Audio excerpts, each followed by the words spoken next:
कि मोदी जी के पहले इन दूसरी जितनी राजनीतिक पार्टियां हैं उनके शासनकाल में हिंदू दबा कुचला महसूस करता था, क्योंकि सारी नीतियां मुसलमानों के तुष्टीकरण की होती थी। कम से कम मोदी जी जब तक जिंदा रहेंगे मोदी जी ही रहेंगे इस धरती पे, और कोई नहीं चला सकता। क्यों नहीं? नफरत वाली भाषा ये लोग इस्तेमाल करते हैं।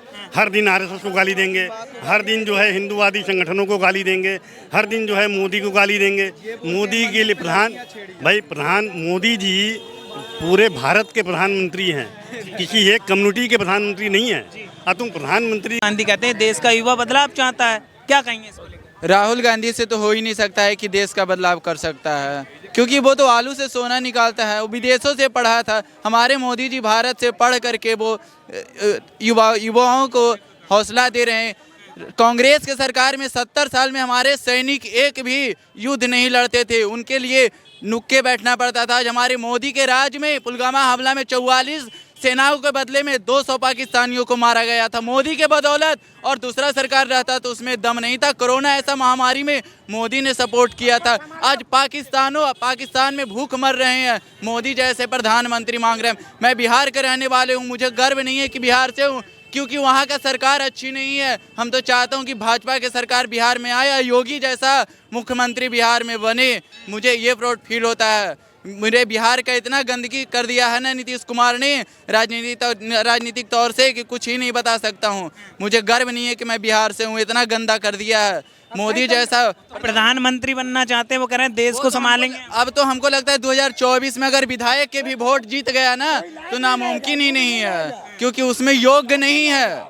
और मोदी ने जो युवाओं के लिए किया है, कम ही समय में 4 साल की अग्नि भर्ती ही निकाला, लेकिन मोदी ने निकाला। कांग्रेस ने क्या किया था? 1400 से भर्ती करवाया था टीचरों को, आज मोदी ने 70,000 पेमेंट कर दिया है। विश्वनाथ जी जैसा क्या कांग्रेस के सरकार में विश्वनाथ जी को नहीं बना सकता था, अयोध्या नहीं ले सकता था, लेकिन मोदी आया और तुरंत कार्य कर दिया। योगी आया, हिंदू कट्टरवादी बना दिया। मोदी रहेगा तो हिंदू राष्ट्र बनेगा, नहीं तो कांग्रेस में क्षमता नहीं है। मोदी रहेगा तो हिंदू राष्ट्र बनेगा। बिल्कुल बनेगा। देखिए, हिंदू राष्ट्र का मतलब नहीं है जिस मोदी के सब कह रहे हैं कि मोदी रहेंगे हिंदू राष्ट्र। उनका कहने का जो भी अर्थ हो, हिंदू राष्ट्र से मतलब मेरा ये है कि मोदी जी के पहले इन दूसरी जितनी राजनीतिक पार्टियां हैं उनके शासनकाल में हिंदू दबा कुचला महसूस करता था, क्योंकि सारी नीतियां मुसलमानों के तुष्टीकरण की होती थी। कम से कम मोदी जी के शासनकाल में तुष्टीकरण के काम तो नहीं हो रहा है। हम गर्व से सीना फुला के सड़क पे चल रहे हैं। अपने तीज त्यौहार जितने भी जो भी हैं हम उसको जो है बड़े उल्लास से मना लेते हैं। पहले ये स्थिति नहीं थी। पहले मुसलमानी इलाके से अगर कोई हिंदू का जुलूस निकलता था, धार्मिक जुलूस, पत्थरबाजी होती थी, बम चलते थे। आज घर में डूब के बैठे रहते हैं। जानते हैं कि अगर हमने एक पत्थर फेंका तो फिर हमारी हालत खराब हो जाएगी। क्या शुभ नाम हुआ आपका? खोड़ा भाई। बनारस से हैं? नहीं, मैं गुजरात से हैं। हाँ, मोदी जी के मोदी जी के। अच्छा, तो देश का प्रधानमंत्री कौन इस बार? वो तो वही होगा न, कौन होगा? कोई ऑप्शन ही नहीं है। राहुल गांधी, नीतीश कुमार, ममता बनर्जी, अरविंद केजरीवाल, सारे रेस में हैं, ये सारे प्रधानमंत्री। अरे उसको तो विरोध नीति भी नहीं आती, विरोध पक्ष में भी सही नहीं बैठते ने। हाँ, उसको तो वो भी विरोध करना भी नहीं आता, वो देश कैसे चलाएंगे भाई? राहुल गांधी कह रहे हैं इस बार उखाड़ के फेंक देंगे। अरे कुछ नहीं हो गया, वो तो फेंक गया ना अभी। जिंदगी भर शेर रहेंगे कौन से? जब तक जिंदा मोदी जी, जब तक जिंदा रहेंगे मोदी जी ही रहेंगे इस धरती पे, और कोई नहीं चला सकता। क्यों नहीं? बहुत विकास कर दिए हैं, हद से ज्यादा विकास। जो प्रधानमंत्री 2.5 लाख रुपया एक घर में 4 लोग को कई लाख रुपया मकान बनवा दिए, क्या से क्या कर दिए। इतने सारे पुल बन गए, नए बहुत सारे विकास हो गए हैं। बाबा जी आप आइए। क्या नाम हुआ सर आपका? बनारस से हैं? सचोर प्रसाद मेरा नाम है, आंध्रा से आया। मोदी जी कैसा काम कर रहे हैं? हिंदी बात करने का मालूम नहीं है सर। हिंदी नहीं आती है? हिंदी नहीं आती है। मोदी जी कैसे हैं? विनीत तिवारी। मोदी जी के बारे में बताइए, कैसा काम कर रहे हैं? बहुत अच्छा विकास कर रहे हैं, हर जगह हर सेक्टर पे देखिए आप, किसी भी सेक्टर। युवाओं को नौकरियां नहीं दी, युवा बेरोजगार है। पहले आईएएस थे क्या सब? कि अब बेरोजगार हो गए हैं। थोड़ा सा टोपी अगर कर लेंगे तो चेहरा आपका थोड़ा सा दिख नहीं पहले कोई IAS तो नहीं था ना, सब लोग पढ़ के बने ना, अब इसमें भी पढ़ेंगे तो बनेंगे। हर कोई एक सरकारी नौकरी नहीं मिल सकती।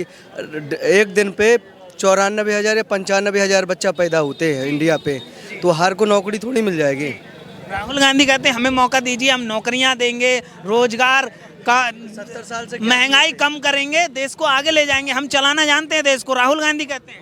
पहले पार्टी चला लें फिर चलाएं देश को। दादा नहीं चला पाए वो क्या चलाएंगे, उनके बाप दादा नहीं चला पाए वो क्या चलाएंगे। बताइए, 70 साल से नहीं चला पाए जब बाप दादा, तो अब वो क्या चलाएंगे।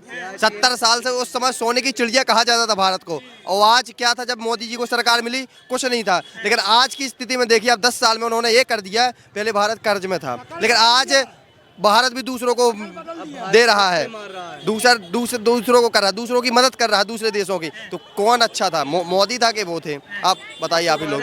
अच्छा, उन पे आरोप लगते हैं कि जब से योगी और मोदी ये जो दोनों जोड़ी है ना, ये तोड़ने का काम कर रही है, कट्टरवाद फैला रही है, हिंदू मुस्लिम करती है। पहले होता था मुस्लिम, अब हिंदू भी बोलने लगा, तो अब हिंदू मुस्लिम होने लगा। पहले तो मुस्लिम होता था, हर चीज़ जो भी आए बहन। पहले प्रधानमंत्री क्या कहते थे, सबसे पहला भारत के संसाधनों पे हक है तो मुस्लिमों का है। क्या पहले इक्वलिटी रहनी चाहिए ना, हर को समान अधिकार रहना चाहिए। पर ये क्या है कि एक ही को अल्पसंख्यकों को पूरा हक दे दिया जाए, मतलब कि। और इनका काहे के लिए पाकिस्तान काहे के लिए बना था, धर्म के हिसाब से बना था ना, कि मुस्लिम जाएंगे पाकिस्तान और इंडिया पे आएंगे हिंदू और बाकी मिनोरिटी। तो फिर काहे को ये जितने भी हैं, ये देश को बांटे। पहले से देखिए, अक्साई चीन चला गया, आधा आपका POK चला गया, किसने तोड़ा भारत को। अब ये जोड़ रहे हैं, अब ये भारत को जोड़ रहे हैं। पहले अपना टूटा हुआ तो जोड़िए, जो जाइए POK पे, वहाँ पे रैली कीजिए। अक्साई चैन भारत कहाँ टूट रहा था कि भारत जोड़ने निकले थे। जिस तरह से लगातार विपक्ष इकट्ठा हो रहा है, राहुल गांधी की भारत जोड़ो यात्रा से कितना फर्क पड़ेगा, कुछ फायदा होगा? जीरो। पहले नंबर तो वो अपने विधायक जोड़ ले, हर जगह के विधायक जोड़ ले, फिर उसके बाद अपना भारत जोड़े। जवाब दे दें, क्या भारत टूट रहा था कि जोड़ने निकले थे? कहाँ भारत टूट रहा था कि जोड़ने निकले? मोदी जी नफरत फैला रही है, RSS नफरत फैला रही है, इसलिए जोड़ रहे हैं। नफरत वाली भाषा ये लोग इस्तेमाल करते हैं। हर दिन RSS को गाली देंगे, हर दिन जो है हिंदूवादी संगठनों को गाली देंगे, हर दिन जो है मोदी को गाली देंगे। मोदी के लिए मोदी जी पूरे भारत के प्रधानमंत्री हैं, किसी एक कम्युनिटी के प्रधानमंत्री नहीं है। और तुम प्रधानमंत्री के पद की मर्यादा का भी हमेशा उल्लंघन करते हो। पार्लियामेंट तक में तुम जो है अपमानजनक बातें करते हो, और जब प्रधानमंत्री जवाब देने खड़े होते हैं तो भाग देते हो। लेकिन राहुल गांधी तो कहते हैं मोदी जी की जो लगाम है ना, वो RSS के हाथ में, उनके सारे पे चल। तो ठीक है भाई, हम जिस संगठन से निकले हैं, अगर हमारी लगाम उसके हाथ में है तो बुरा क्या है भाई। हमको हमारे बाप ने पैदा किया, और बाप मेरा लगाम मेरे हाथ में रखे, तो बुराई क्या है? क्या शुभ नाम हुआ सर आपका? हमारा नाम मिठू घाटी, मैं बंगाल से हूँ। बंगाल से हैं, ममता दीदी के गढ़ से। दीदी के गढ़ में मोदी करते हैं। दीदी के गढ़ में मोदी करते हैं जी। अच्छा, तो सवाल ये है मेरा, जो चर्चाएं चल रही है लगातार 2024 को लेकर, देश का अगला प्रधानमंत्री कौन होना चाहिए? सिर्फ और सिर्फ मोदी, हर मोदी, घर घर मोदी। क्यों मोदी? सिर्फ और सिर्फ ममता बनर्जी ही बन सकता, और कोई नहीं। कह रहे हैं ममता बनर्जी प्रधानमंत्री बनेंगे। सुनिए, पागल है, कुछ भी बोल देते हैं। इस पूरा दुनिया जानता है मोदी के आगे कोई नहीं। मोदी, ममता दीदी कह रही है इस बार मोदी के साथ खेला होगा। अरे दीदी खेला करेगा, दीदी मोदी को 25 सीट दिलाएगा बंगाल से। 25 सीट? अरे ठीक सुनिए, एक लक्ष्मी भंडार को संभाले, बाद में कुछ और को नकार रहा है युवा। आपने बनारस में किसी से भी सवाल पूछा होगा तो यही चाह, सत्ता कोई परिवर्तन चाह ही नहीं रहा है, सिर्फ मोदी चाह रहा है। हर कोई मोदी, किसी को भी देखिए आप, जिसे भी चाह रहा है मोदी को, क्योंकि इतना अच्छा काम कर रहे हैं ना वो देश के लिए विकास। आप सैन्य वाले, आप सैन्य में चले जाइए, सैन्य हर चीज़ खरीद रहे हैं, विमान हो, एयरक्राफ्ट हो, मिसाइल हो, या फिर बुलेट हो, नई जैकेट, हेलमेट, हर चीज़ खरीद रहे हैं। आप जाइए और भी सेक्टर में जाइए, शिक्षा के क्षेत्र में जाइए, तो नया आप अभी भागवत गीता है, उसमें CBSE की बोर्ड में एडजस्ट की गई है 5वीं 6वीं में। तो हर चीज़ में नया कॉन्सेप्ट ला रहे हैं वो है। और बाहर आप देखिए, विश्व के अभी नंबर 1 लीडर हैं मोदी। अब विदेशों में जाइए तो वहाँ पे भी यही है कि मोदी मोदी। आप पाकिस्तान में जाइए, पाकिस्तान में खुद चाह रहे हैं कि मोदी बने, हमारे यहाँ का मोदी जैसा पीएम हो। इमरान सब हटा रहे हैं, वो खुद बोल रहे हैं कि हमारे यहाँ मोदी जैसा पीएम हो मोदी। तो जब बाहर का चाह रहे हैं तो अंदर तो और चाह रहे हैं।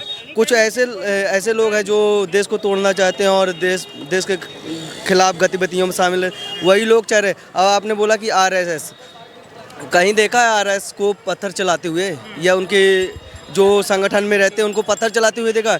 आपने जामिया में देखा होगा, हमेशा पत्थर चलते हैं, फूके जाते हैं, देश विरोधी गतिविधियां होती हैं जामिया में। और कई संस्थानों, मुस्लिम संस्थानों में जाएंगे तो वहाँ पे देश विरोधी गतिविधि। आपने सुना आरएसएस में किसी के घर में पत्थर फेंका हो, बोतल फेंकी हो, आग लगा दी हो? कभी नहीं देखे होंगे। तो यही मोदी जी को, विपक्ष को क्या करना चाहिए? जो लहर चली आ रही है 2014 से लेकर 2024 तक, इस लहर को कैसे रोक पाएगा? अगर विपक्ष कुछ है आपके पास कुछ आइडिया विपक्ष को? ये दिखावा ना करें। ये जो दिखावा करते कि हम मंदिर जाते, जब टोपी पहनते हो तो टोपी ही पहनो। ये नहीं है कि भगवा पहन के भागो, वोट के लिए भगवा पहन लिए फिर टोपी पहन लिए, साथ में का बल्दी है मत गिरगिट जैसा। एक ही रहिए। हाँ, और काम करिए। और किसी देखिए, अब फैमिली, अब नेताओं की फैमिली को घसीटिए मत। जैसे अभी मोदी की माता जी को अभी घसीटा था इन्होंने, राहुल गांधी ने, कि ये ऐसा है। और प्रधानमंत्री जिस पद में बैठे हैं उनकी गरिमा भी का ख्याल रखिए कि अभी प्रधानमंत्री तो पूरे देश के हैं, प्रधानमंत्री का सम्मान होना चाहिए।